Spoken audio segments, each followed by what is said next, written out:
So we're in episode 66, the state of state safety inspections. Hot topic. I don't know if you all know this, but there's only 14 states left that have a mandate for vehicle safety inspections. And we're here to talk about it. We're going to open up some very interesting thoughts. I want to thank Jasper Engines and Transmissions for their support of the Town Hall Academy. When a car's engine or transmission fails, it's not the end of the road. A remanufactured drivetrain product from Jasper Engines and Transmissions will give your customer's car a new lease on life. Think Jasper for your customer's car. And also, we were sponsored to come here today from Flex Check Auto DVI. So happy to have them as a sponsor today. A unique and intelligent approach to digital vehicle inspections developed by a successful shop owner to help other shop owners increase their success. It's on the web at flexcheckauto.com. Hey, I got a great panel. Boy, it was fun to put this panel together. Bob Redding, who's sitting here to my left, ASA legislative representative. And you've heard, Bob, I think your episode with me was 166. I'm not 100% sure, but we did maybe a year or two ago, because now we're in 300 and some. And he's received presidential appointments to several federal advisory committees. He's the guy from takingthehill.com, right? Right. And the ASA legislative representative. Great to have you here. Can't imagine what Robert has to say to us today. Joe Batista is also with us, currently Vice President of Sales and Business Development for Parsons Corporation, a leading provider of program management services in periodic safety and emissions. And shop owner Sebrin Vanderpoel. Sebrin is an ASE Master L1 technician and owns Adolf Hoeffel and Sons, a 10-bay shop that employs 14 people. He serves on the local ASA Houston chapter board of directors. I don't know where to start, but I do know this. We've been challenged from the legislative perspective that safety inspections aren't what they should be. And I know you're working your butt off, Bob. Bring us up to speed. Well, as you said, we have 14 programs now. We like to say we have 15. The change of title in the state of Maryland, you have to have an inspection, but really 14 traditional programs. They've been under attack. If we take a look back to 1966, Congress mandated for a state that received any highway money, large amounts of money for roads, bridges, now drunk driving and texting prohibition funds and education monies, that they have state programs. We got up to 31 state programs by 1975. 31 state programs. Congress came back after states complained about the mandate, and they eliminated the mandate, and we dropped immediately down to 21 programs. Gradually, every few years, Mississippi of late, New Jersey, District of Columbia, we're down now to the 14, plus the Maryland nuance. So they're in trouble. We can talk about some of the specifics later as to why, but they're being attacked regularly in state legislatures. Some of our premier programs, such as Pennsylvania and Missouri, been under attack every year. Some of the same legislators are really stepping it up. Texas was in trouble last time around, and we anticipate another fight in Texas next year. Is it all about money? Is it about the lobby that's fighting it? Where's the negative pressure? I think it started post 1990 Clean Air Act amendments when we got emissions programs. And talk show radio came on, not your program, of course, but attacking it based on long lines for emissions programs, the ping pong repair effect for emissions programs, and gradually safety became part of that. It's a tax on the consumer. It doesn't really do anything. And honestly, our friends, the aftermarket, we've done a poor job of educating consumers about the value of the program. Okay, a poor job of education. Sebrin, do you agree with that? I would pretty much agree with, I don't think we do a good enough job. Because I know ours in Texas, the safety inspection, if you can pass it with some pretty bad cars. But I know we have a script that allows us, that's okayed by the DPS, would allow us to do a complete inspection for our customers that come in who are not our regular customers. And my service advisors just don't follow through with that very well. So I think we do need to keep the safety inspections. But I think that, especially in Texas, they need to be a little bit more strict. How do you go about fixing that? Well, we've been on defense for so long. With the programs, other than Northeast has been fairly stable as far as keeping programs. We have shops have to speak up. When we go into a state, any state that's under attack, it's a pretty small number of shops that actually contact their policymakers and say, this is a good program for consumers, save it. We also have to get our customers contacting state legislators. And, some of our affiliates here made that case yesterday, which is a really good point. We've got to get consumers more involved in saying, this is a good program. I wouldn't necessarily have these things checked in my vehicle if it weren't a mandated program. Joe, your angle here. Joe's with the Parsons Company, and his company provides, is it equipment and software that helps the state get it done? Usually program management. Okay. And I'd like to say, being a proponent of industry, I was, when I started my career in this back in '95, we were major proponents of decentralized programs. And that really, we thought it was in the best interest of these programs to be serviced by the industry. And coming out of a family of industry, I mean, I'm a champion for independent business owners. Not to belabor it, but I saw a 3-bay garage back in 1935 that my grandfather ran, put 7 of us through college. And that's, I take that serious. And I know all of you are facing that. You're facing succession programs. So my point is that if these programs go away, your business goes away. And if anyone can tell me that when a program gets eliminated at a state, that your business is going to go up or that your business is going to grow, I invite you to be up here. And my position, and I can't really speak on behalf of my company, but my position is it's a four-legged stool, guys. It's the industry, it's the government and the contractor having to work together. It's the politicians and the client being the state. And if we're all not singing from the same sheet of music, the programs will absolutely go away. I don't like what I just heard. I heard industry, government, politicians, and clients. Government and politicians are the same thing. So they have stronger legs of the stool. Of course. And it's unequal.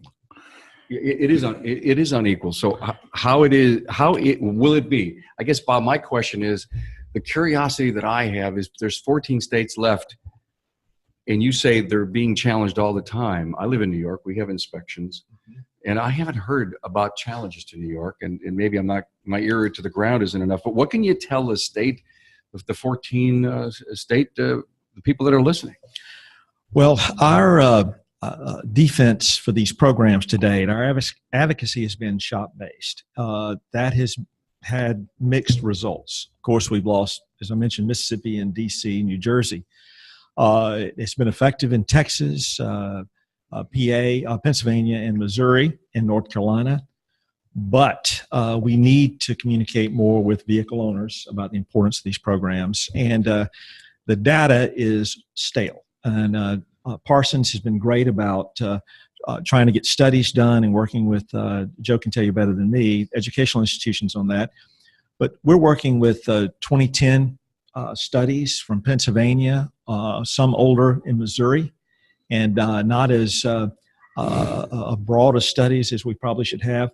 But there are other culprits in this that we need help from. And one of those is the National Highway Traffic Safety Administration, NHTSA.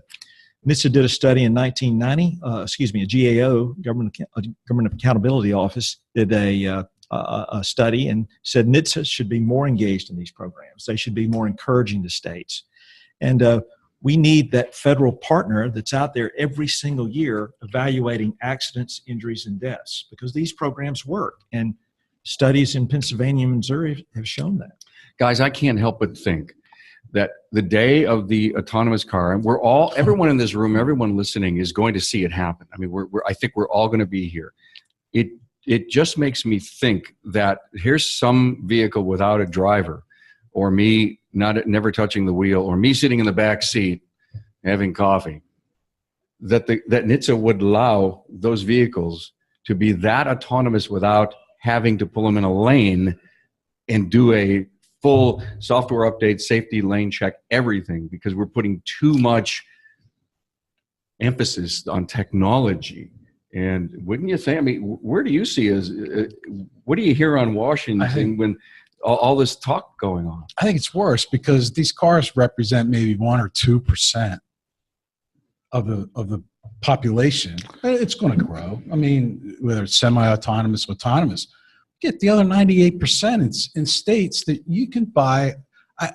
I for the life of me, I can't understand how I could buy, if I lived in, pick a state, I could buy a used car that's 10 years old and has never been looked at other than maybe possibly being pulled over for whatever crazy reason by the state police. You can run I'm speechless. And I'm usually not speechless. I would You like know, to, in Texas, if you sell a car, if you sell a car to register it, it has to pass the safety and emissions, which the emissions is another part of all this. So you have to pass the safety inspection, otherwise you don't get a title. That's the only thing we have too, is that you don't pass the safety and you don't pass the emissions, you don't get your registration renewed. That's also, you have to show proof of insurance, and that's the only time that somebody outside the police actually see that you have insurance. I would just like to say with your question, if we look at the House passed bill now, U.S. House of Representatives passed bill governing autonomous vehicles, and the Senate bill that's ready to go to the Senate floor doesn't mention inspection. All it does is set guidelines for research and putting vehicles on the road, and said states, you deal with that. Yeah. Doesn't mention it. You're exactly right. It affirms that they're not focused on that. Okay, so I'm going to ask an insider question. Who at NHTSA are you talking about to help push this legislation for safety inspection? I think this goes back to maybe even pre-Clinton administration, where the NHTSA administrators are not always car guys. They're not always people that understand you have an OE and you have an aftermarket relationship. What happens to the vehicle once the warranty's out, once they roll out of the showroom? It's almost pre-showroom where the focus has been. I think we've got to push more about NHTSA evaluating the value of these programs and preventing accidents, injuries, and deaths, and supporting state efforts. And now, if you look at when the NHTSA data comes out on collisions and deaths and injuries, they don't touch the kind of minutia with bad tires, bad brakes, those kind of things that they need to take a look at. We have an incredible full room, standing room only. This is great. I should have sold tickets, to come in here. And I just wasn't thinking deep enough here. Sorry. Well, Next time. But what I wanted to say is, if anyone has a question for the panel, I've got a few postcards up here. Please just come up and grab them. Here is my thought to the shop owners that are in the room. Are you doing pre-used car inspections for clients? Okay. And if you are, what are you seeing? Just kind of yell out to me so we can kind of hear about it. Hidden rust on frames. Hidden rust on frames. So the bad ball joints. bad tires, Bad tires. brakes. And these would all be part of a safety inspection. Although, And in Texas, as long as it doesn't grind and it stops within the prescribed distance, you can have almost no brakes left and still pass. We don't actually look at the brakes. All it has to do is stop the car and not pull when you hit the brakes. 70 mile an hour speeding bullet going full scale down a highway. You tell me that's safe. let me repeat that for the audience that couldn't hear it. That's out in the world of radio. Is that customers have this cherry of a vehicle. They really don't know what's underneath and what's inside, and how it really runs and how safe it is. Joe, you work for a company, and I can't imagine the data that you have. Can you, without confidentiality breach, can you share what you see and why it works in states that have it? Well, we currently do about we grab information on about 20 million tests a year.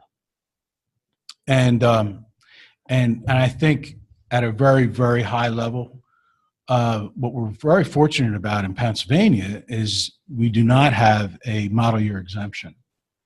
And what you need to track, for those of you in the other states, is be very, very careful when you're hearing about legislation to eliminate model years.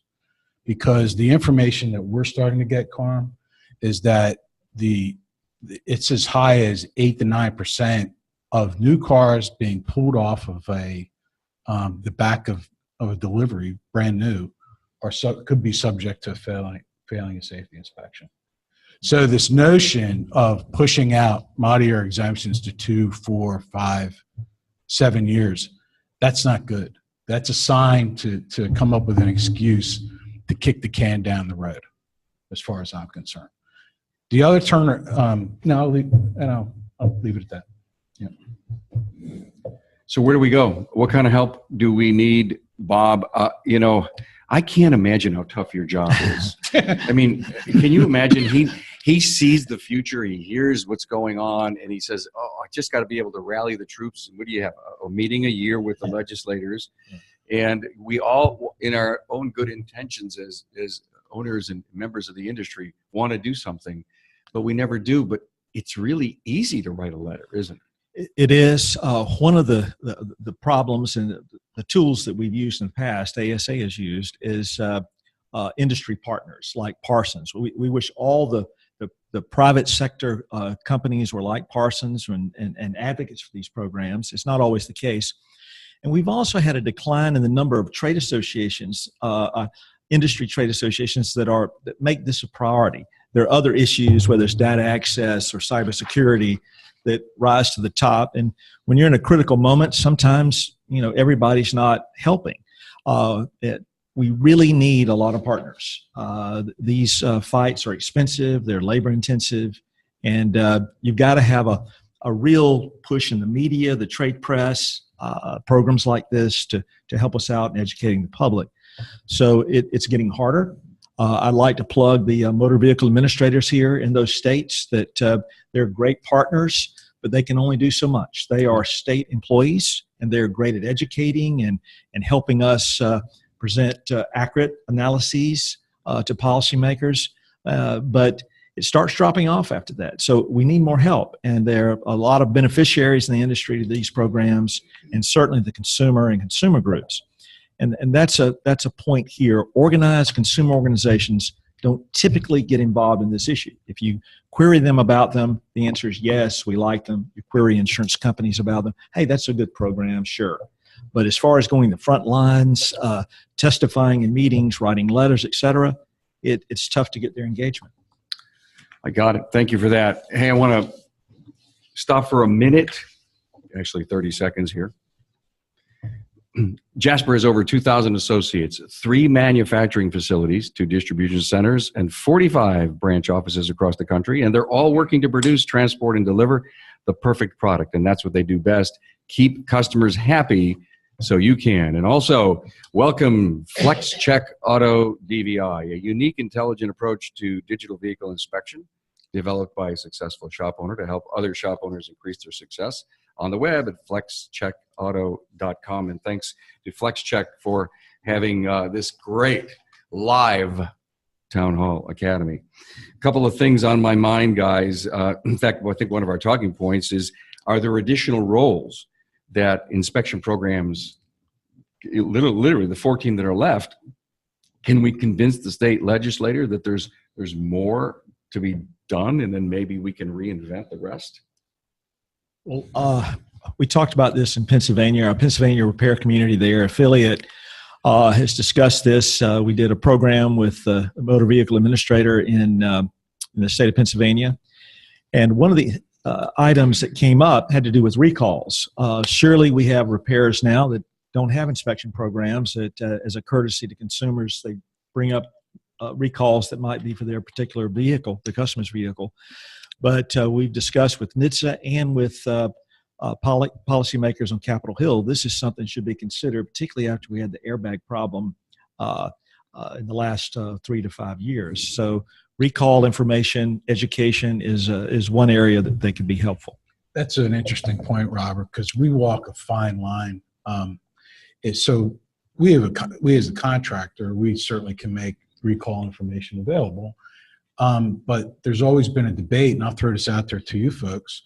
Or do you feel if we, as a mandate, in your state inspection programs offered recall information on when a test is conducted, do you feel that that would be a disadvantage to you, to a new car dealer? That would you be losing business if that were to happen? Well, you know, in Texas, all the state inspections will spit back recalls. If it fails, it prints them and you can't stop it. If it doesn't fail and it passes, it goes to the next screen and asks us if we want to print them. That just tells us that there were safety recalls on the car. It does not tell us if they've been performed. You know, but it will spit them out if you fail the car for emissions or safety. And, you know, I hate getting the extra pages printed all the time, but because we don't know if they've been done, you know, and nobody's going to pay us to go on the national site to see if it's been recorded that it's been done. So I don't know. It's not in the state's safety inspection program to check if the airbag recall has been done, because airbag light can be on in the car. We can pass it. It seems that it's so tough to prove to the legislators that vehicle safety is important. That's a big, is that the white elephant in the room? We can't seem to prove it, which is why they're leaving. Well, they also say it's expense, but you know, in Texas, we went from doing stickers to relying on just, you know, your registration doesn't get renewed if you don't pass safety. So if you're out of, you know, DPS officers know if you've had a safety inspection or not when they pull up behind you. Yeah, the safety is, you know, like I said, the safety inspections is just so lax. And getting them to put other things like, you know, the airbag recalls on some of the cars are actually really killers. They've killed, you know, 50 or 60 people with the airbags, but it's not part of our inspection. So getting it changed is going to be almost impossible. And, you know, Texas tried to eliminate it, and we all threw a fit and told all our customers to write, and I'm sure some of them did because they kept it. Back to, it's tough to prove. Bob, do you have any statistics that say that vehicle inspections save lives? Sure. The Pennsylvania DOT study in 2010 did that. Probably was the latest and the greatest that I'm aware of. And Joe would have probably more recent information than that. Missouri State Patrol has done studies over the years, more numbers than verbiage like the DOT in Pennsylvania, but there are studies. But again, the government agency should be doing this. The most lax that has not stepped to the table has been been NHTSA. And they're doing these analyses every year, not providing data. And part of it is that states with accidents, et cetera, have different thresholds for doing an investigation. And sometimes some states, you got to have a death or you got to have a significant injury or some other issue. But that's a big disconnect. Joe? Yeah, I think what it comes down to, it's now data. And the data really needs to be, the data, if it's done correctly, CARM is driving the bus. One of my favorite. But isn't that enough to prove that these programs need to be there, stay, and reinvigorated? You know, you would think. But again, when I got back to my opening comment, it really is driving that four-legged stool. I mean, everybody needs to be on the same page. And one of my administrators say to me, just because we have a program since 1935, and if we haven't updated anything since 1935, it's no longer defendable. It's no longer defendable. And who is doing what business or what is out there that's doing business the same way from 1935? And that's why these programs go away. They're not defendable anymore. And if you don't have the data, and you don't have champions at the DMV, you don't have the police to do the enforcement, and you don't have the right contractor to communicate that everybody's singing from the same sheet of music, and you can't let these politicians just willy-nilly get rid of a program just because they wake up and they say, we don't need these now. That can't happen anymore. Oh, question. So the comment was, if someone buys I'm doing this for the share of our internet audience, consumer buys a car and it's a good car, new car, and they're sharing the road with unsafe cars. And wouldn't the consumer be the advocate to make safety inspections, right? I remember reading an article, and I don't remember which one because I've done a ton of research. And one of the states was so proud, the governor was so proud to tell that they saved so many millions of dollars on the inspectors and the tickets and the printing and the office, and he probably got reelected. And one of the thoughts that I had was the argument against, and I did some research, what they're saying is there's more deaths from speeding and texting and seatbelts and DWIs than safety. And that is something big to chew on.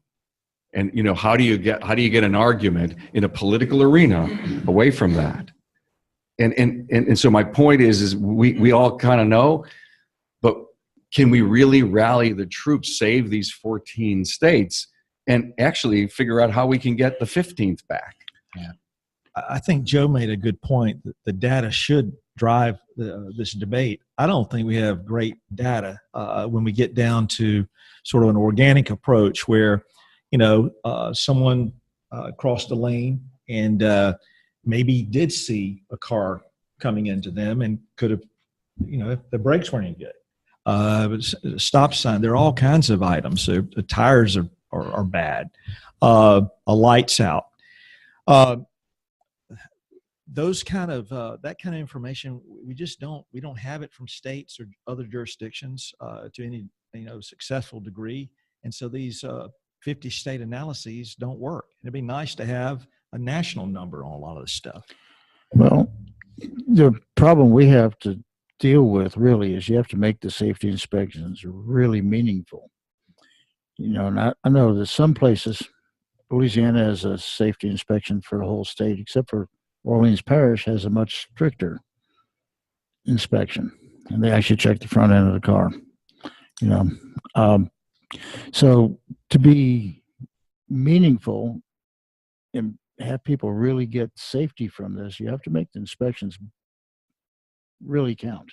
Yeah, you've got a craw. You've got something stuck in your paw over Texas, don't you?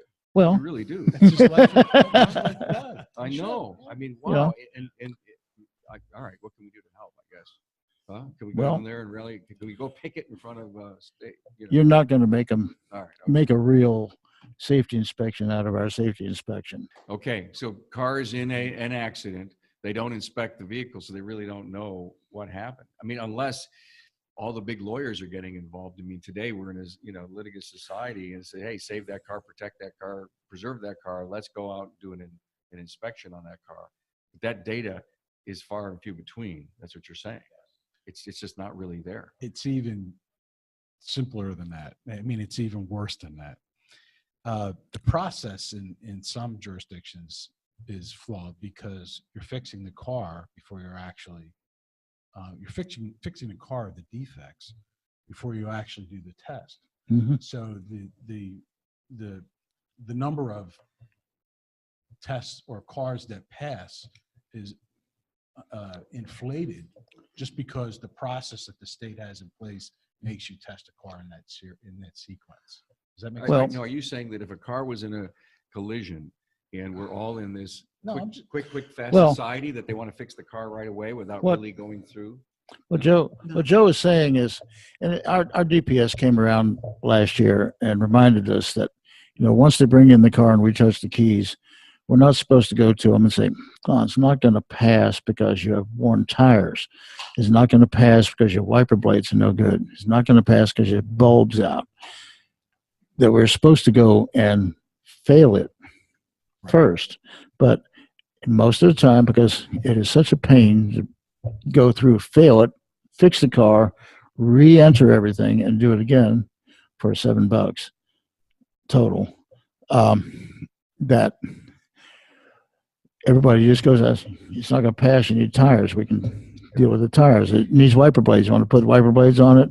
You know, and we do that a lot before we do the inspection. So the actual number of cars that fail is skewed because we'll fix a lot of it before it hits the But machine. you're finding it. It's a statistic, you know, Yeah. that's there that we're really not using. But it's a statistical anomaly that's working against the It is. actual data. I get it. That's in the program. I get it. Oh, okay. It does ultimately pass, but we're not holding the data for the failure. Is that what you're saying? Right. And Got it. Oh, Joel. Yeah. It's the reporting issue. So I go back to you, Bob, on NHTSA. Do they have enough data to support this? They have a process that supports it. They're not gathering this data now. And honestly, from what Bob said earlier, that states aren't providing it to them. The states don't have it, or municipalities to provide it. But the question should be asked. And to be honest with you, the hammer here is that Department of Transportation provides a lot of money to states and localities for roads, bridges, and all sorts of things. Yeah. And that they need to go back and tie some, if nothing more than data collection to this funding. Go back to the model of 1966. If you take the money, you have to at least provide us data because we don't know what's going on. I want to mention one other thing. This is not a rabbit trail, but as these vehicles become more technically sophisticated, we have the problem on the 36 states that don't have anything, plus the District of Columbia. You're in an accident now for whatever reason.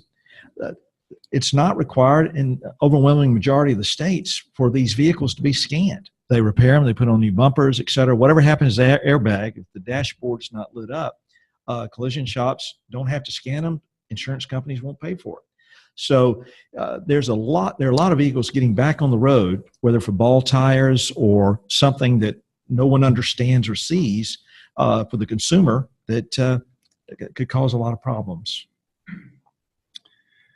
Why do I feel that we've gone through this incredible discussion and we find no solution at the end?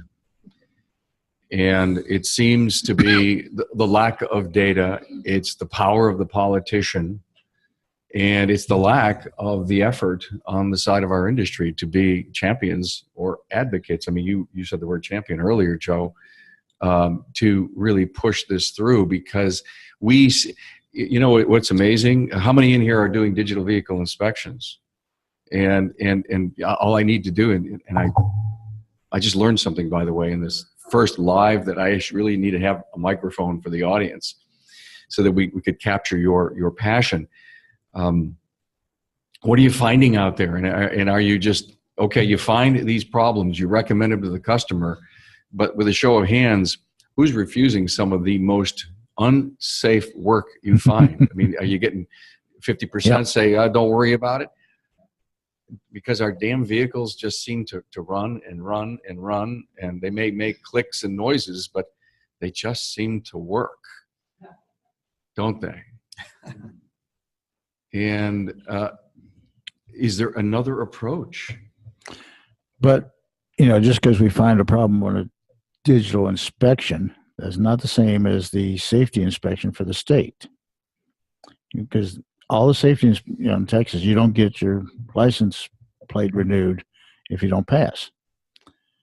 It's a totally different thing. We can't just up and fail it. Okay, digital inspection shows it's bad, but that doesn't show anywhere on the state because that's a one-day snapshot of that car on the state. So, well, my think is how do we, in a more global scale, with only 14, the majority aren't, how do we really convince the other states to want to relook at this? I saw a great article from 2017 on Utah when they turned theirs off. One of the legislators got pulled over because of a bulb being out, And I'm not sure if that was the impetus of the bill to pull off. I don't know if Right. but somebody. Yeah, makes sense. Yeah, it makes sense. And he says, hey, I'm pissed. We don't need this. And those are the little tiny things, because they had no proof that they had all these state troopers and all, this inspection division. They said, we're going to put those troopers back out on the streets. You're in a state now, state of Florida had a program, and a governor's aunt fussed about going, and the line was too long. And he announced that it's over, and he was correct. It ended it so many years ago. So it's sometimes petty, sometimes it's ignorance. What's frustrating is it's easy. It's an easy program to attack. Let's say it's a state that charges $35 or $50. Consumers love to hear, hey, I don't have to pay that anymore, and I don't have to take time off from work. I have to go at lunch. It's easy. And we haven't equated, part of it is the data issue, but we haven't done a good job of educating about the importance of it. And there are partners out there that aren't helping. Insurance companies could be a better help with this, and they're not. Now, I wrote the word insurance Yeah, down because I really wanted to go into that. Thank you for bringing that up. And you have to really keep the inspections with the independents, and not, because Texas tried running the program. It was emissions based, but you had to go through the state run test, and that lasted a little bit over a year before everybody screamed enough to get rid of them, put them back in the independent shops. So you have to keep this with the independent shops, because if you're having the state do it, it's just going to be long lines and nobody's going to want to do it. To me, the best programs out there are when, again, I'm going to sound like a broken record, when industry and the state and the police are singing from the same sheet of music, and there's no two ways about it. When everyone has a collective interest, these programs will, I can't say will never go away, but they have a whole better likelihood of when you folks out in the audience are organized and you let, Bob and his gang do their work. But at the same time, you have to be as passionate of not letting these people take away your livelihood, because that's what they're doing. And in these other 36 states, the policymakers have allowed them to get in your livelihood, and you can't allow that to happen. Hey, this has been great. I want to get ready to sum this up in a minute. Jasper Engines and Transmissions quality and customer service are their #1 goal, and their associates take pride in their work, and it shows in the quality drivetrain products they produce. Their quality and customer service has kept them growing for 76 years. Thank you, Jasper, for supporting and making the Town Hall Academy possible. And thank you so much to Flex Check Auto DVI, a unique, intelligent approach to digital vehicle inspections developed by a successful shop owner to help other shop owners increase their successes. On the web at flexcheckauto.com. So let's get ready to sum this up. Any other questions? The audience participation was great. Thank you so much for being here. If there's anything, come up front here and get ready to get up here near the end. Guys, let's go around the room. One final comment, but I really do want to throw this insurance thing up. And it goes back to, I believe, this whole thing about data. And if the insurance company had data that could save them money somehow, they would be on this like white on rice. So they don't have the data. They don't care. Where is that thinking on the insurance side, guys? They have the data. They have the data. They have the data. And why don't they want to? And is the data That's positive for us? I have no idea. I have no idea how to answer that, Clark. Okay. I have Wow. no idea how to answer it. Wow. Anybody in the audience know? All right. They're the 800, the insurance companies are the 800-pound gorilla in the room. And I'll probably get shot for saying it, but it is true. I mean, they are not, they're multi-billion-dollar businesses. They know their business.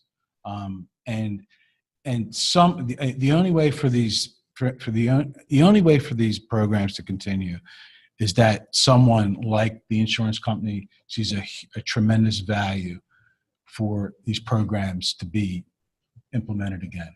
And if we collectively again, getting back to my four-legged stool, if we collectively can figure out a way that there's this quid pro quo, that what you're going to get out of it, what I'm going to get out of it, I think we're on our way.